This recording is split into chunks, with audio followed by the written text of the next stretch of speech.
삶이 예배되게 하라, 삶이 예배되게 하십시오 라고 하는 제목으로 말씀드리려고 합니다. 오늘 본문의 배경은 유대가 바벨론 포로기를 전후해가지고 신앙적으로 부패해 있었을 때, 또 도덕적으로도 윤리적으로도 아주 수준 이하로 부패하고 어지러웠을 때에 사회에 공의가 있나 살아있나 라고 하는 생각이 들 때에, 그러니까 사회 전체 기능이 파괴되고 무너지고 했던 시기였습니다. 그런데요, 그때에도 이스라엘 백성들은 예배하는 것을 멈추지 않았습니다. 당시 구약시대니까 제사를 멈추지 않았다. 종교적 행위가 멈춰지지 않고 계속되었다, 그런 말씀입니다. 이스라엘 백성들은 하나님께 예배하는데 참 열심이었습니다. 바벨론 포로기 이전은 물론이고 포로로 끌려간 이후에도 또 다시 그들이 귀환해서 성전에 모여서 하나님 앞에 예배하고 제사하는 일들이 참 많았습니다. 그들이 가져온 재물, 소, 양, 뭐 이런 것들 아닙니까? 그것들을 잡아서 하나님 앞에 제사하니까 소와 양의 피가 예루살렘 성전을 빨갛게 물들일 정도로 그렇게 하나님 앞에 제사하는 일이 많이 있었다, 그런 말씀입니다. 유대인의 성전들은 초만원이었습니다. 날마다 하나님 앞에 하는 제사가 있었고요. 그래서 하나님 앞에 찾아오는 일을 그들이 즐거워했다. 오늘 읽지는 않았지만 오늘 읽은 본문 바로 앞절에 보면 2절에 그렇게 기록하고 있습니다. 2절을 한번 볼게요. 그들이 날마다 나를 찾아 나의 길을 알기를 즐거워함이 마치 공의를 행하여 그의 하나님의 규례를 저버리지 아니하는 나라 같아서 의로운 판단을 내게 구하며 하나님과 가까이 하기를 즐거워하는도다, 그랬습니다. 이 말만 들으면 참 칭찬 같아서 기분이 좋아지는데 쭉 아래로 읽어 내려갈수록 분위기가 얼굴을 굳게 만드는 말씀으로 변화되고 있습니다. 이스라엘 백성들이 날마다 하나님 앞에 나와서 예배하고 스스로도 성전에 나와서 제사 드리는 것을 자랑스럽게 나는 하나님 앞에 제사하는 사람, 예배하는 사람이다 라고 하는 자랑스러움을 가지고 있었습니다. 그뿐만이 아니었습니다. 금식 기도하는 사람들까지 많았습니다.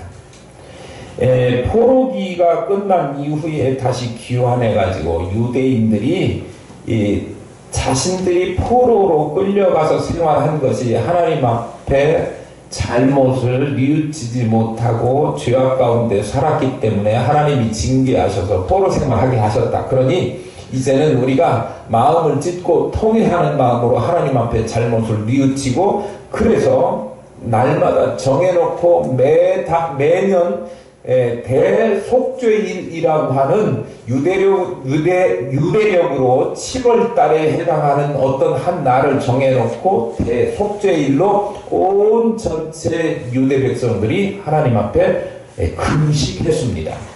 그런데 그 사람들은 하루만 금식하는 것이 아니라 더 벌려가지고 적어도 1년에 4번은 금식해야 된다. 그래가지고 날짜가 연속해서 4일 동안 계속 금식하는 것은 아니지만 1년에 4일은, 적어도 4일은 금식하는 것을 유대인이라고 하면 당연히 해야 되는 것으로 받아들였습니다. 그래서 그들은 금식을 했다는 말씀입니다. 적어도 1년에 4일씩은.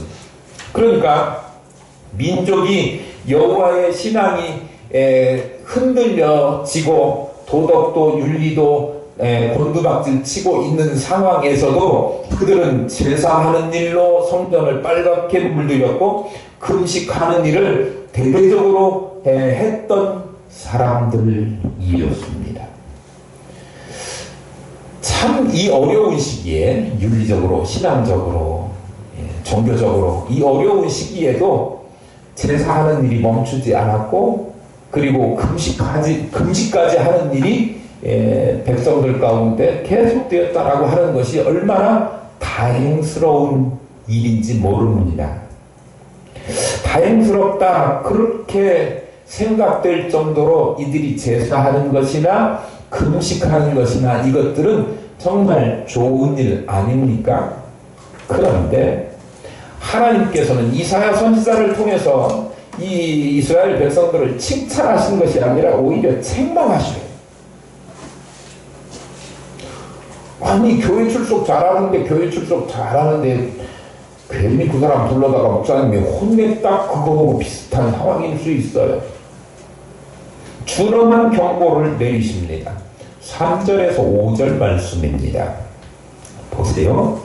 우리가 금식하되 어찌하여 주께서 보지 아니하시며 우리가 마음을 괴롭게 하되 어찌하여 주께서 알아주지 아니하시나이까. 우리 금식했는데 하나님 왜 몰라주세요? 좀 알아주세요. 그런데 보라, 너희가 금식하는 날에 오락을 구하며 온갖 일을 시키는도다. 보라, 너희가 금식하면서 논쟁하며 다투며 악한 주먹으로 치는도다. 너희가 오늘 금식하는 것은 너희의 목소리를 상달하게 하려는 것이 아니다. 이것이 어찌 내가 기뻐하는 금식이 되겠으며 이것이 어찌 사람이 자기의 마음을 괴롭게 하는 날이 되겠느냐. 그의 머리를 갈대같이 숙이고 굵은 배와 재를 패는 것을 어찌 금식이라 하겠으며 여호와께 연락될 날이라 하겠느냐. 금식은요, 말 그대로 먹는 것을 끊는 거예요. 먹는 것을 안 먹겠다 그러면 먹는 거 안 먹으면 어떻게 되죠? 죽는 거예요. 그러니까 죽기를 각오하고 자기의 심정이 그렇게 영혼이 괴롭고 힘들기 때문에 죽는 것을 결단하고 하나님 앞에 기도하고 간구하는 것이 금식이에요. 그런데 생명을 거는 결단의 기도가 금식인데 그들이 금식은 하지만 단순히 그들이 하는 것은 뭐냐 그러면 먹는 것만 중단했어요. 먹는 것만 중단했을 뿐이지 자기가 즐기는 쾌락이나 오락이나 이런 것은 중단됨이 없이 계속해서 하는 거예요. 세상에 취해서 사는 일을 멈추지 않는 거예요. 사실은 하나님 앞에 나와서 이 세상 것 다 끊고 세상의 생애를 마감하는 한이 있다고 하더라도 하나님만 의지하며 나가겠습니다. 이 결심이 서서 하나님 앞에 나가는 간구가 금식이어야 되는데 이들이 하는 것은 다른 건 다 빼고 먹는 것만 중단했다 그런 이야기예요. 모양은 금식의 모양을 취했지만 속마음은 금식하는 자세가 전혀 아닌 거죠. 그리고 나는 금식했는데 왜 알아주지 않습니까? 하나님 앞에 따지는 거예요. 내가 이 정도 금식했으면 하나님 알아줘야 되는 것 아닙니까? 그렇지만 그들은 금식하면서도 서로 논쟁하며 주먹다짐했습니다. 본문에 그렇게 기록하고 있어요. 금식을 하지만 싸우고 주먹질했습니다. 하나님께서는 그들이 하는 금식을 도저히 칭찬할 수가 없었습니다. 어떻게 진정한 마음을 쏙 빼놓고 금식했다고 폼만 잡는 의식적이고 형식적인 그런 금식을 내가 받을 수 있겠느냐? 하나님 그렇게 말씀하시는 거예요. 여러분이 하나님이라도 마음은 없고 폼만 잡는 금식을 만약에 한다고 하면 그거 받아줄 수 있겠습니까?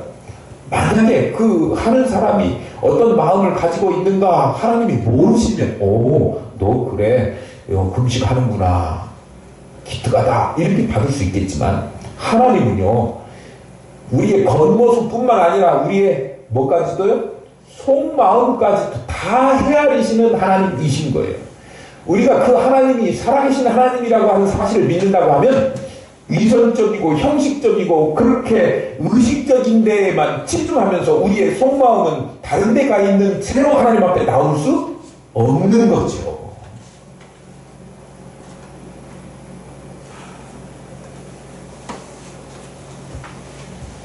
하나님께서 기뻐하시는 믿음의 삶이라고 하는 것은 종교적 의식에 담겨 있지 않습니다. 하나님께서 기뻐하시는 금식은 밥을 안 먹는 것, 형식적인 것만 갖추는 것이 아니라 실제적인 거라고 하는 거예요. 뭐 하지 말라는 거예요? 금식하면서 논쟁하지 말고 싸우지 말고 그거 자랑질하지 말라 그런 이야기입니다.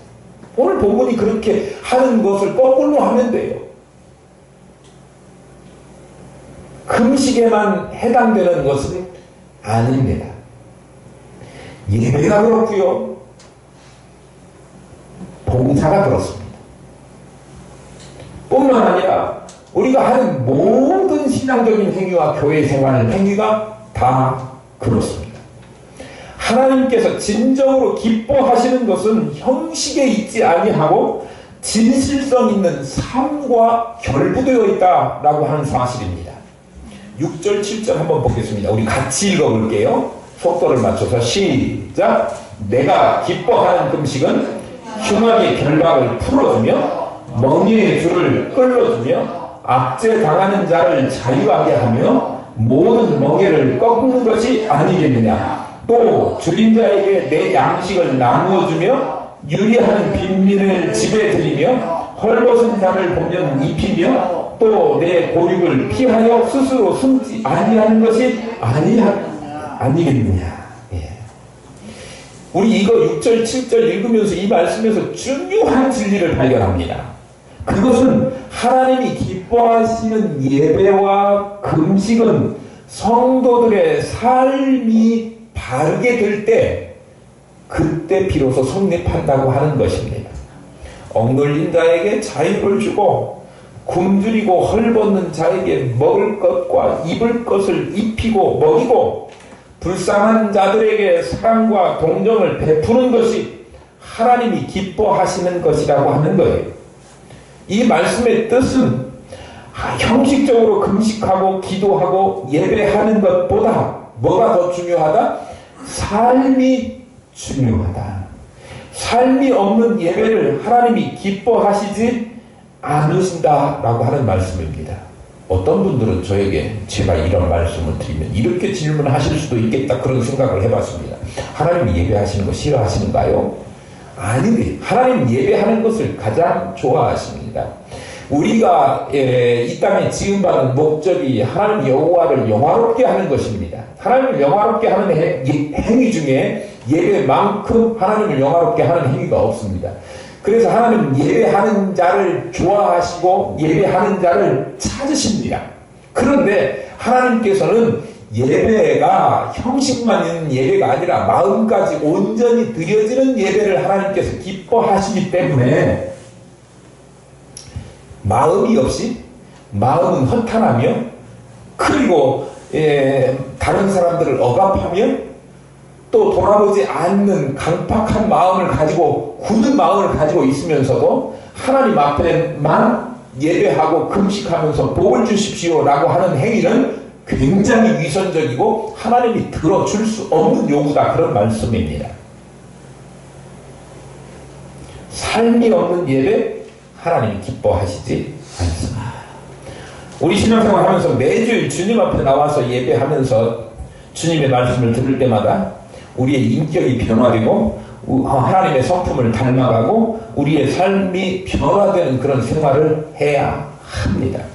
제가 말씀을 증거하고 말씀을 통해서 여러분에게 요구하는 것은 제가 요구하는 게 아니라 하나님께서 요구하시는 것이지요. 그것은 우리의 삶과 인격이 매일매일 변화되고 날마다 자신의 삶을 변화시켜서 하나님이 기뻐하시는 주님 닮아가는 모습으로 회복하는 것이 우리에게 주어진 숙제입니다.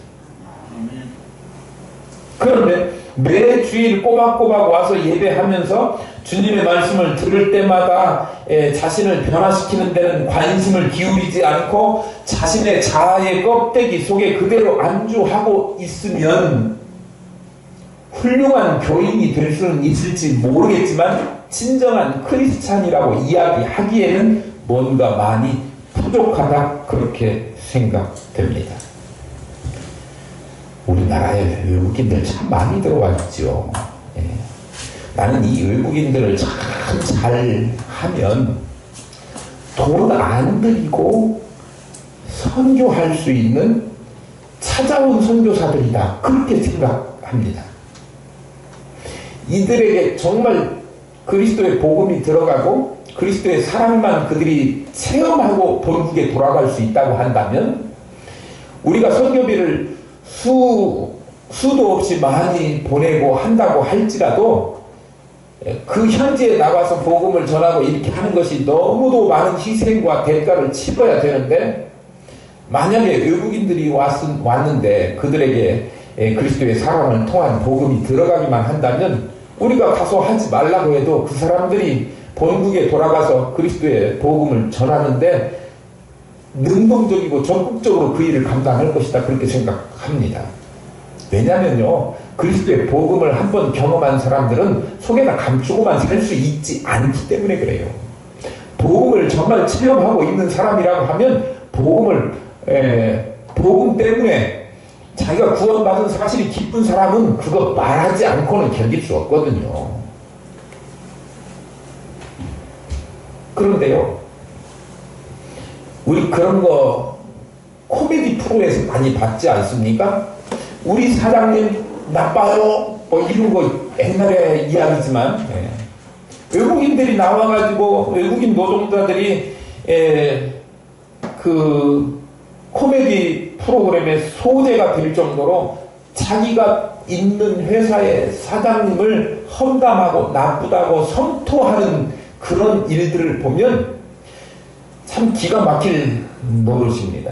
우리 사장님 책상에 성경책 있어요? 우리 사장님 사무실에 십자가 걸려져 있어요? 우리 사장님 나빠요. 뭔 얘기입니까?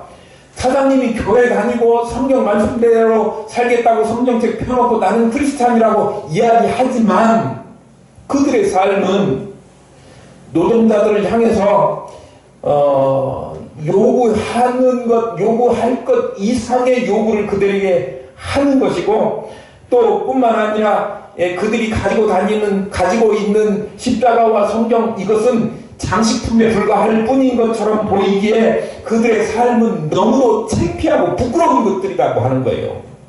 직원들 보기에 하나님 예수님 섬기고 믿는 사람이라고 하면 도저히 그렇게 할 수 없는 거짓말과 그리고 속임수와 이런 것들이 그들의 경영과 삶에 있어서 주변에 늘 동반되고 있는 것을 보면 그들이 어찌 하나님을 섬기는 사람이라 그렇게 이야기할 수 있겠느냐 그런 말씀이에요.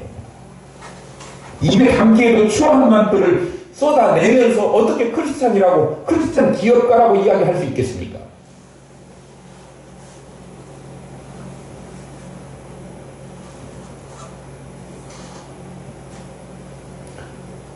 그런데 그 어떤 누구라도 이 땅에 같이 우리가 숨쉬고 있는 그 어떤 누구라도 우리가 그리스도의 사랑을 증거해야 될 대상이라고 여기고 우리 자신이 예수 믿는 사람이며 예수 믿는 사람이라고 하면 그리스도의 복음을 전하고 그리스도를 닮아가는 사람이라고 한다면 내 모습 보고 그리스도 닮았다고 이야기할 수 있게끔 그렇게 된 삶을 사는 사람이 될 수만 있다면 우리가 얼마나 해외에 나가지 않는 선교사들 역할을 톡톡히 감당하며 살 수 있겠습니까? 남 속여서 이득 챙기려고 하고 남들 하는 것 내가 귀찮은 건 절대로 하지 않고 남들에게만 귀찮은 것 맡기려고 떠밀고 적어도 나는 손에 안 봐 라고 하는 것을 한 사무실 한 회사에서 살면서 그렇게 한다고 하면 크리스찬 아닙니다. 아니에요. 오늘 주님께 예배하고 제사하고 금식하는 이들이 모양과 형식은 잘 갖추었지만 하나님께서 그들에게 귀를 막으시고 듣지 않으시는 거예요. 절대 네가 이야기하는 거 믿을 수 없어. 들을 수 없어. 넌 내 새끼 아니야. 오늘 한국 교회는 예배가 넘쳐납니다. 수요 예배, 금요 철야 예배, 우리 교회는 물론 하지 않습니다. 금요 철야 예배. 저녁 찬양 예배, 코로나 때문에 멈추어 있는 교회들이 많이 있습니다. 새벽 기도에 주중에 예배라고 붙여진, 기도회라고 불려진 모임들이 세보면 놀라울 정도로 많이 있습니다. 예배 포만증이다, 그렇게 부를 만한 모임의 횟수가 있습니다. 그리고 우리가 모이기만 하면 무조건 일부 예배, 그렇지 않습니까? 그런데 그렇게 많은 예배 있지만 일상의 삶의 자리에서 예배자답게 거룩하게 살지 못한다면 예배하고 삶은 따로따로인 거예요. 예배와 삶이 따로따로이면 온전한 예배 아니지요. 그리스도인 삶의 영역에서 예배자적인 삶이 퇴락할 자리는 아무것도 없습니다. 어렵습니까? 무슨 말씀이냐 그러면 직장, 가정, 시장, 또 여러가지 어떤 장소, 또 어떤 분야, 정치, 경제, 문화적인 삶에서 인간은 예배하는 삶을 살아야 한다, 그런 말씀입니다. 구속받은 그리스도인에게 주님은 삶의 영역, 모든 영역에서 주님을 예배하고 고백하는 삶을 살아야 되기 때문입니다. 그래서 저는요, 성도에게 예배의 정신이 미치지 않는 곳은 어디에도 없어야 한다, 그렇게 말씀드리고 싶습니다. 우리가 찬양했던 그 선한 님이 우리를 감싸시니라고 하는 가사를 만들어서 찬송시로 불렀던 독일의 본회퍼라고 하는 신학자를 아십니다. 그가 한 말 중에 하나님 우리를 종교로 부르신 것이 아니고 삶으로 부르셨다. 종교적 행위에만 머무르지 말고 삶으로 살아내라, 그렇게 요구하시는 것입니다. 신학자들의 이야기를 빌리지 않고도 성경에 나오는 그 말을 인용한다고 하더라도 사도 바울도요, 종된 노예들에게 상전을 모시면서 집안일을 하는 것조차도 못 하는 것처럼 해야 된다, 그렇게 말씀했느냐 그러면 죽게 하듯 하라. 집안일 하면서도 죽게 하듯 하라, 그런 이야기예요. 집안일을 돌보는 그 자리가 주님을 섬기는 자리가 되게 하라, 그런 말씀입니다. 그러니까 우리가 하는 모든 일들을 주님 앞에서 하는 신앙적인 행위로 알고 감당해야 되는 거지요. 그런 자세를 뭐라고 이야기합니까? 하나님 앞에서 코람데오라고 이야기합니다. 주님 앞에서라고 하는 뜻입니다. 사랑하지 않는 마음으로 기도하고 미워하는 마음으로 살면서 자신이 하나님을 예배한다고 믿는 것은 착각입니다. 우리 마음속에 향기가 아닌 악취를 풍기면서 하나님이 받으실 만한 예배를 드릴 수가 없는 것이지요. 그렇기 때문에 우리의 전부, 우리의 삶 전체가 예배여야 합니다. 우리의 삶 전체가 예배 될 수 있기를 축복합니다. 아멘. 그리하면이라고 8절에 시작하고 있습니다. 그렇게 한다면 이지요? 다시 조금 길게 붙여서 말씀드릴까요? 의식적이고 형식적인 신앙을 청산하고 하나님이 기뻐하시는 삶, 예배가 삶이 되게, 삶이 예배되게 그렇게 한다면입니다. 그리하면이라고 하는 접속사가 그런 뜻을 가지고 있어요. 그러면 그 뒤에 읽어보면 축복의 말씀을 주시는데 무너지고 병든 것을 고치시고 우리와 항상 함께 하시며 지키시고 물된 동산 같은 복을 허락하시겠다, 그렇게 말씀하셔요. 그런데 뒤에 나오는 복이 어마어마한 복들이거든요. 이렇게 되면 우리 인생은 쫙 펴지는 거예요. 그런데요, 이렇게 어마어마한 상급을 거실 때는 앞에 있는 내용이 쉽다 쉽지 않다? 쉽지 않은 거예요. 예. 여러분 선생님들이 큰 상을 걸면 제가 지난번에 승준이한테 5만 원을 건 적이 있습니다. 승준이한테 5만 원은 무지무지 큰 돈입니다. 그죠? 예. 그런데 그 상금이 뭔 돈인 줄 아세요? 한 달 동안 인터넷을 저녁 시간에는 안 보는 거예요. 여러분 어른들도 그거 쉽지 않습니다. 핸드폰 인터넷 저녁 시간 몇 시 이후에는 딱 끊고 안 하는 게 엄청 어려워요. 쉽지 않아요. 쉬운 거면 상금이 그렇게 크지 않겠지요. 하나님께서 큰 복을 약속하셨는데 그것이 쉽지 않은 것이기 때문에 우리에게 그것 잘하면이라고 단서를 붙이셨습니다. 그런데 우리는 상을 받아야 되잖아요. 그러기 위해서는 어려워도 잘 해야 되지 않습니까? 내가 손해보며 사는 것이 그렇게 쉽습니까? 직장생활 하면서.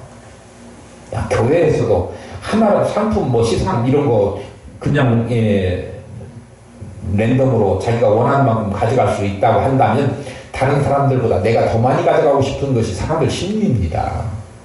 그래서 뒤에다 떡을 딱 놓고 가져가세요. 그러면 어떤 분들은 다른 분이 많이 가져가게 남겨놓고 가져가는 분도 있지만 어떤 분들은 내가 더 많이 가져가야 돼. 뭐 이렇게 생각하는 사람들도 간혹 있어요. 우리 교회는 전자지요. 다른 사람들이 더 많이 가져갈 수 있도록 배려하고 나눠주는 거 좋아하고 지역사회 섬기는 거 좋아하고 그런 성도님들 아닙니까? 그러니까 우리 교회는 그 문제에 있어서 별로 걱정은 안 하지만 혹시 모르죠.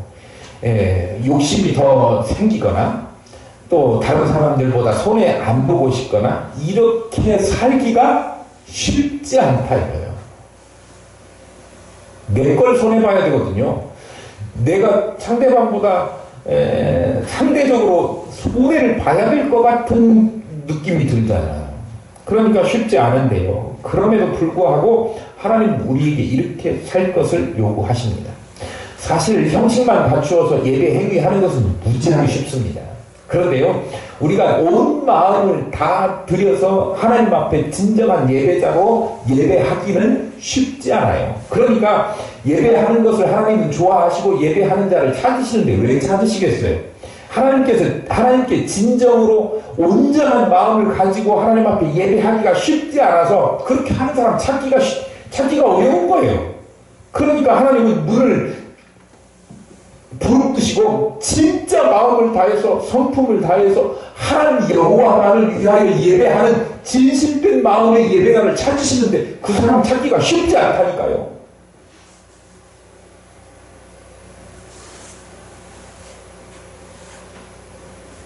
그냥 형식적으로 주일날 한번 예배 자리에 왔다 간 것으로 성도의 의무를 하나님께 해야 될 일 다 한 것처럼 여기는 사람이 있고요. 나는 뭐 예배도 오고 금식도 하고 그랬으니까 나는 신앙생활 제대로 한다, 잘한다, 나처럼 해봐. 다른 사람들한테 뭐 자랑스럽게 요구하면서 왜 내가 이렇게 신앙생활 열심히 하는데 알아주지 않는 거야? 라고 이야기하는 분들도 있어요. 유대 사람들이 오늘 그랬잖아요. 하나님 왜 나 금식도 하는데 안 알아줍니까? 내가 하는 것 좀 제발 좀 알아주세요. 남이 알아달라고 신앙생활 하는 거 아니고 하나님이 내 마음을 헤아리셔서 하나님께서 복을 주시고 싶은 마음이 들도록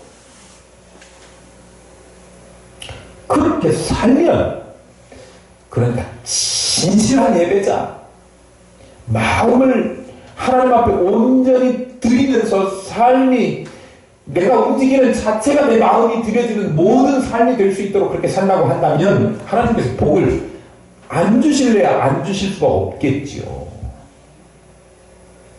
그에게 복을 주신다 약속하셨는데 첫째로 회복의 복을 주십니다. 지금 이스라엘 백성들은요, 포로로 끌려가 있고 압제당하고 좋은 거 다 뺏기고 그런 상황이에요. 그런데 그들에게 회복이라뇨. 지금 다 뺏겨서 헐벗고 굶주리고 이제 아무것도 남지 않았는데 회복시켜준다. 그것보다 더 좋은 소식이 없지요. 어떻게 회복시켜주십니까? 8절 한번 보겠습니다. 8절 보면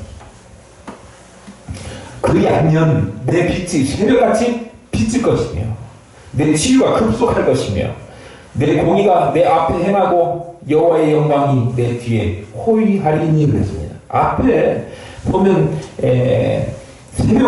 빛이 새벽같이 비칠 것이며 치유가 급속할 것이며 그렇게 말씀하고 있습니다. 어둡고 괴롭고 절망의 밤이 지나가고 하나님의 은혜의 아침과 태양이 비추게 될 것이다. 오랫동안 절망 가운데 살았던 이스라엘 백성들에게 모든 것이 회복되는 은혜를 주시겠다. 치유가 급속할 것이다. 뼈를 견고하게 하겠다. 모든 병든 것들을 고쳐주신다. 하나님은 치유하시는 하나님이십니다. 모든 질병의 원인을 진단하시고 근본적인 치료를 해주시는데 병들거나 약한 사람 하나님께서 못 고칠 질병이 없으신데 하나님의 말씀대로 순종하기만 하면 하나님께서 고쳐주신다. 속한 치유를 하시겠다. 질질 끌면서 고생할 거 다 고생하게 하시는 것이 아니라 하나님 앞에 진실되게 살기만 하면 하나님께서 그런 복을 속히 주시겠다라고 하는 거예요. 영적으로, 정신적으로, 육체적으로 받는 고난과 고통이 있던 것들이 모든 상처들이 하나님께서 싸매주시고 고쳐주시고 그리고 치유하게 하신다 그런 말씀입니다. 그런데요, 그 뒤에 덧붙여진 말이 더 좋아요. 내 공의가 내 앞에 행하고 여호와의 영광이 내 뒤에 호위하리니 그렇게 기록하고 있습니다. 고난과 어려움에 지쳐서 낙심하고 있는 사람들을 전진시키고 또 뒤에서 공격하고 있는 그런 것들로부터 하나님께서 지켜주시고 돌봐주시겠다고 하는 하나님의 약속입니다. 사람들은요, 앞으로 무슨 일이 생길 것인지 얼마나 공포스러운 일이 우리에게 닥칠 것인지 그거 생각하면요 두려움에 휩싸이게 됩니다. 세상의 권세 그리고 건강, 물질, 명예 뭐 이런 모든 것들을 가진 사람이라고 할지라도 장래가 보장되어 있지 않으면 두려운 것입니다. 그러나 하나님의 자녀들은 하나님이 보호하시고 선한 길로 인도해 주신다라고 하는 그런 약속의 말씀을 믿을 수가 있는데요. 일국의 대통령의 주변에는 늘 호위하는 경호원들이 있지 않습니까? 아무리 대통령을 어떻게 해보겠다 하는 마음을 가지고 있어도 이 경호원들을 뚫을 수가 없어요. 하물며 하나님의 자녀들은 성령의 보호하심 그 안에 들어와 있는 거지요. 그래서 주님께만 붙어 있으면, 주님께 피하기만 하면 하나님께서 보호해 주시는데 시편 5장 12절에 보니까 주는 의인에게 복을 주시고 방패로 함과 같이 은혜로 저를 호위하시는도다 그렇게 말씀하고 있어요. 방패로 막아서 든든하게 화살을 막아내는 것처럼 어떠한 도전도 어떠한 공격도 하나님께서 막아주시는 호위하심을 베풀어 주신다. 뭐가 전제될 때요? 형식적인 예배가 아니라 삶이 있는 예배를 하면입니다. 우리의 삶의 환경을 회복시켜 주셔서 어둠의 형편과 절망적인 자리를 빛과 희망의 자리로 만들어 주시고 아픔과 고통과 상처가 있는 삶의 자리를 기쁨과 싸면과 평안의 자리로 만들어 주시는 삶을 약속하셨습니다. 두 번째로 어떤 응답을 주십니까? 9절을 한번 보겠습니다. 내가 부를 때에는 나 여호와가 응답하겠고 내가 부르짖을 때에는 내가 여기 있다 하리라. 불러도 대답이 없으면 정말 답답하지요. 그러니까 어떤 시인은 부르다가 하도 지쳐가지고 부르다가 내가 죽을 이름이요 그렇게 했잖아요. 불러도 대답이 없으면 소용없는 일입니다. 그런데 부르짖을 때에 하나님께서 내가 여기 있다 그렇게 대답해 주시겠다고 하는 거예요. 위험한 일이 있어가지고 경찰에다 신고를 했는데 경찰이 안 와요. 원래 전화하면 뽀르르 달려와서 해결해 줘야 되는 것 아닙니까? 그런데 안 와요. 불러도 난감하고 공포스럽고 무섭고 끝내는 그 일이 무슨 일인가가 벌어져 버려서 수습할 수 없는 단계까지 가버릴 수도 있습니다. 불렀을 때 우리가 곤경 환난에 처해 있을 때 하나님께서 이처럼 방임하시는 것이 아니라 하나님께 형식적인 예배가 아니라 마음을 들인 삶의 예배를 삶의 예배를 하면, 그러니까 그게 참 중요한 것 같아요. 주일날만 예배당에서만 크리스찬 아니고 밖에 나가서도 여전히 주님께 예배하는 자, 밖에 나가서도 여전히 크리스찬.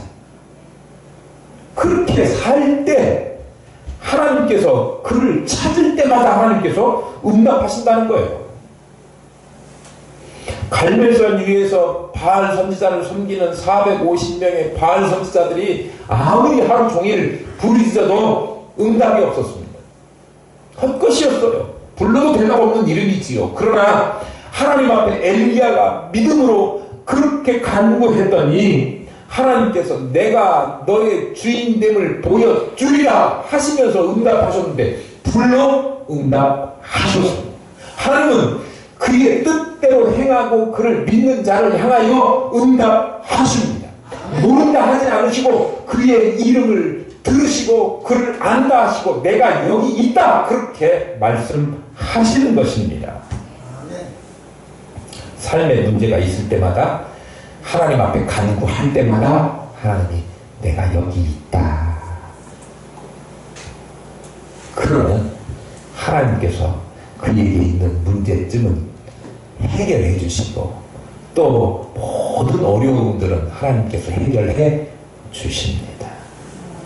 오늘 내가 여기 있다 하시는 전능하신 하나님 앞에서의 삶이 거룩한 삶, 또 예배하는 삶이 되셔서 이런 은혜를 받는 저와 여러분 될 수 있기를 축복합니다.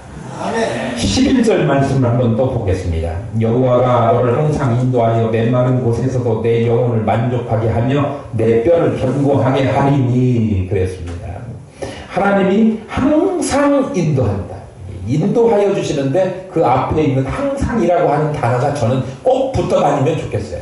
인도하실 때 있고 인도 안 하실 때 있으면 곤란하잖아요. 이스라엘 백성들을 광야 생활하는데 밤에는 방치해두고 낮에만 인도해줄게 그런 것이 아니라 하나님께서는 낮에도 인도하시고 밤에도 인도하시는데 낮에는 구름 기둥으로 밤에는 불 기둥으로 인도해 주시는 그 하나님의 은혜를 우리에게도 주시면 좋겠습니다. 그 은혜를 다 받으시기를 바랍니다. 어떻게 해야 돼요? 우리가 삶이 이중적 예배와 삶이 분리되는 것이 아니라 예배와 삶이 똑같아야 돼요. 하나님이 여호와는 나의 목자시니 내게 부족함이 없습니다. 그렇게 말씀하지 않습니까? 목자는요 양들을 인도해요. 하나님이 우리를 인도해 주시면 우리가 갈 길 몰라 방황하지 않고 어느 길로 가야 될지 안심하고 주님만 따라가고 목자만 따라가면 되는데요. 그런 삶은 안전하고 편안하고 배부른 삶을 살 수 있게 되는 거지요. 하나님께서 어려운 환경에도 우리 영혼을 만족하게 하시며 우리의 육체도 견고하게 하시는 그런 은혜를 주시겠다는 약속이 우리를 인도해 주신다예요.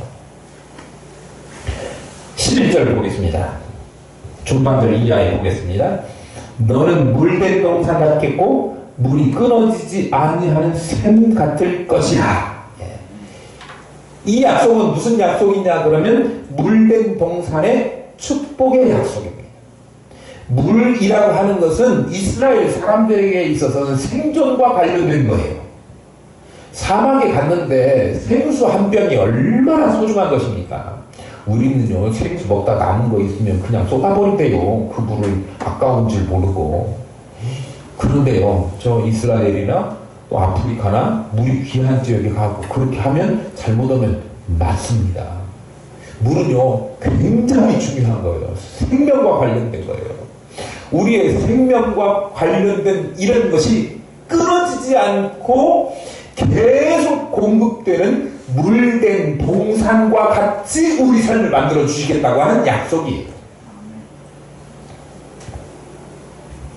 이스라엘의 범죄 때문에 하나님의 은혜의 샘물이 다 말라버렸고 그들은 포로로 끌려가야겠고 그들의 삶이라고 하는 것은 억압과 괴로움과 착취와 눈물 나는 세월밖에 없었습니다. 옛날에 예루살렘에 살았을 때가 참 좋았는데 그러면서 그들이 강가에 앉아가지고 예루살렘에서 예배할 때의 그런 삶을 회고하면서 너무 좋았었는데 그렇게 회복을 기도했었던 것입니다.